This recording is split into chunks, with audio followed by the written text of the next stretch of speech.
교회가 신뢰를 다 상실해 버렸습니다. 그리고 윤리적인 타락과 그리고 교회는 이곳저곳에서 다툼의 소리가 계속 끊어지지 않고 있습니다. 그런데 그것보다 더한 것은 한국교회의 희망을 찾을 수 없기 때문에 절망이라 그렇게 말을 하고 있습니다. 그러나 우리는 절망이라는 말을 할 수 없습니다. 왜냐하면 우리 하나님께서는 한 번도 절망하신 적이 없기 때문에 그렇습니다. 그리고 지금도 하나님께서는 계속 일하고 있기 때문에 그렇습니다. 어쩌면 우리 한국 교회의 초대 교회는 이거보다 더 절망이었습니다. 그때도 우리 한국 교회는 하나님께서 일하시고 있었고 초대 교회도 절망적인 상황에서 하나님께서는 일하고 계셨습니다. 그런가 하면 로마 시대의 교회들이 융성했고 주일이면 모두가 다 교회를 나왔고 그리고 많은 사람들이 교회를 건축했을 때 그때 절망이었습니다.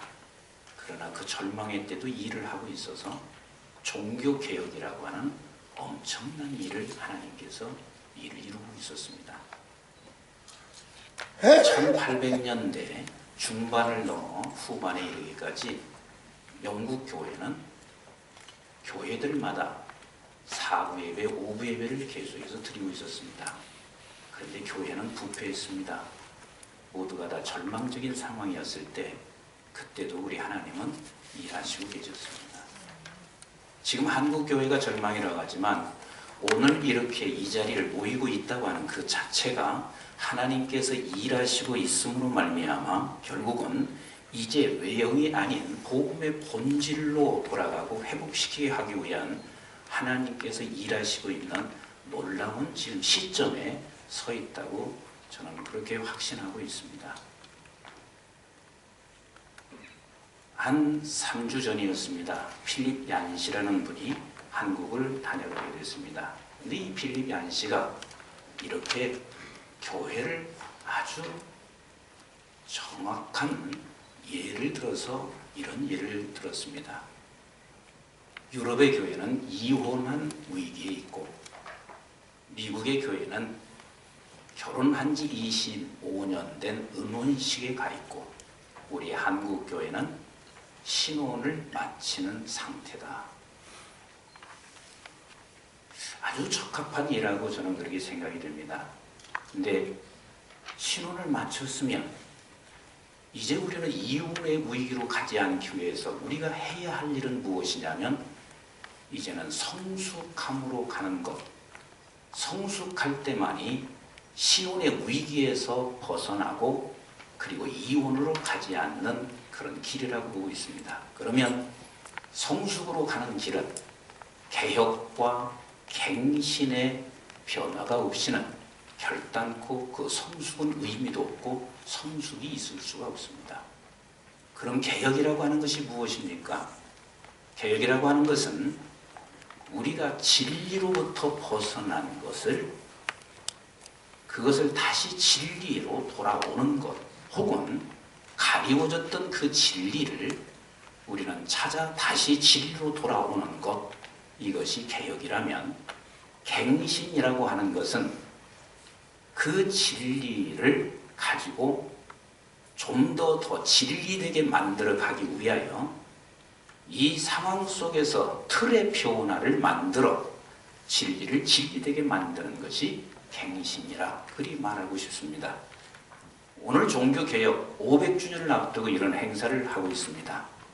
이것이 기념이 되지 않게 하기 위해서는 우리는 반드시 십자가의 은혜, 우리 정 목사님께서도 복음을 값싼 복음으로 만들었다고 하는데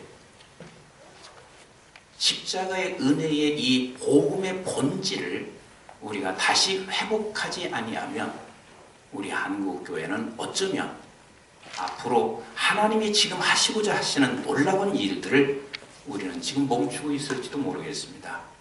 십자가의 복음의 핵심, 십자가의 그 은혜를 회복하게 된다면 우리는 그 이후로 갱신이 일어날 수 있는 유일한 길이 그것이라고 보고 있습니다. 그 갱신의 틀이 뭐냐면 십자가의 복음, 십자가의 은혜를 회복한 사람은 우리 교회가 작아도 내가 없어도 결단코 그는 가난할 수가 없습니다.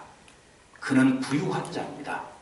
스데반이 죽어가면서도 그가 십자가의 은혜를 알고 있고 그 복음의 본질을 가지고 있는 그에게는 죽는 자가 부유했습니다. 그 부유한 스데반은 갱신의 틀이 생겼습니다. 그 갱신의 틀이 뭐였냐면 축복이었습니다. 불쌍히 여기는 마음이었습니다. 사랑하는 것이었습니다. 이것이 갱신의 틀로 우리는 지금 가야 할 시기라고 보고 있습니다. 저는 유럽에서 7년을 있었습니다. 저는 유럽 교회를 향해서 이런 질문을 던져본 적이 있습니다. 하나님, 유럽 교회가 그렇게 융성하고 발전했을 때 그때 뭐가 없었습니까? 이 질문을 던졌습니다. 뭐가 없었습니까? 기도가 없었습니까? 물론 본질에서 벗어난 기도이겠지만 반드시 그곳에는 기도도 있었습니다. 이곳에 예배가 없었습니까? 유럽의 교회가 융성할 때 3부, 4부 예배를 드렸고 거의 다 주일 예배를 다 드렸습니다. 예배도 있었습니다. 말씀이 없었습니까? 말씀도 있었습니다. 그러나 실제 없었던 게 있습니다. 축복이 없었습니다. 왜 축복이 없었냐는 그 질문을 우리는 반드시 던져야 하는데 우리는 끊임없이 경쟁만 했습니다. 내 교회가 지면 내 교회는 더 큰 교회를 져야 되고 내 교회가 10,000명이 되면 내 교회는 20,000명이 돼야 되고 끊임없는 경제. 어쩌면 복음의 본질은 상실되어 버렸습니다.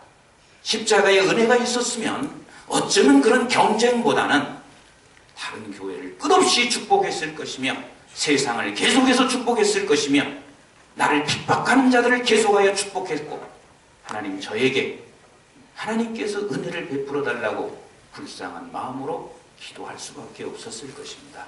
지금 한국교회는 뭐가 없습니까? 한국교회는 지금 기도도 있습니다.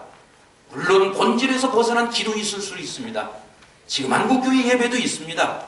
하나님의 말씀을 전하기도 있습니다. 그러나 축복하지 못한다면 그는 본질에서 벗어났습니다. 십자가의 은혜에서 벗어났기 때문에 경쟁밖에 남은 게 없습니다. 이제 우리 한국교회는 신혼기를 맞춰가고 있습니다. 이때 우리는 하나님이 일하시고 있는 것이 무엇이냐면 절망의 하나님이 아니고 하나님이 일을 멈춘 게 아니라 한국교회가 십자가의 그 은혜에 대한 본질을 회복하여서 우리를 저주하고 우리를 핍박하고 있는 온 세상을 향하여 그리고 서로 교회와 교회가 반목하고 있는 교단과 교단과 반목하고 있는 모든 교회를 위하여 끊임없이 가난한 자가 아니라 부한 자로 축복할 때만이 한국교회가 신혼기를 지나 이혼의 위기로 가지 아니하고 진정한 하나님이 원하는 교회로 건강하게 쓸 것을 나는 기대합니다. 이것을 종교개혁 500주년을 앞두고 어떻게 하면 이렇게 될 것인가를 제안하고 싶습니다. 감사합니다.